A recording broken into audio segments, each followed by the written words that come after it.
Hello भैया लोग, कैसे हैं सब जने? भाई दीदी लोग कैसे हो सब? बतावत जाऊ और बतावा।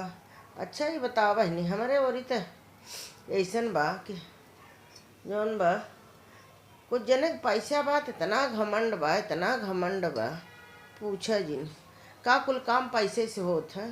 हाँ, एक दिन बीमार हो मनई खटियो जो पर जाता, कुल पैसवा ही धरा रहा आन भरोसे रहा था। हाँ, दवाई दर्पण करा दे न करास तू ही सड़ जाबा। हम्म कुछ मनई ऐसे बाटे नारी पासे का बताई तुह से के इतना घमंड कि पूछो जिन पैसा के बहनी। एक दिन सबके मरे के बा, भगवान के लगे सबके जाए के बा। घमंड का का कहा जय दिन बा हंस ले बोल ल।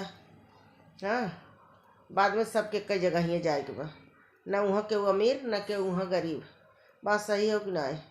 हाँ, कुछ जने हन कमात कमात जिंदगी सड़ जाते न, सुख के रोटी खाता हन न खा देते हन, बेटो पतो बनवता हन।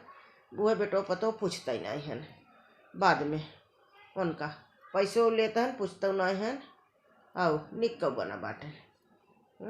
माई बाप के कितना दुर्दशा करता हन, वो तो जे बाऊ जानता। हाँ, देखो नहीं फलो लगा थे, सही लागत है ना? तुझसे कैसे लगा तो बताओ जरूर।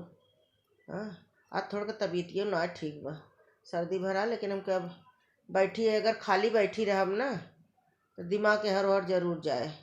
तो ऐसे अच्छा कुछ करते रह तो रोगो दुखो कम लागत है, बीमारियों कम लागत है और कमो हो जाता है। जान लोग बहुत दिन से परेशानी में बाटी है, कतो के तकलीफ में बा, कतो के तकलीफ बा, और हम ही रहे तो हम गड़बड़ाई गए। हाँ, चलो ठीक, राधे राधे।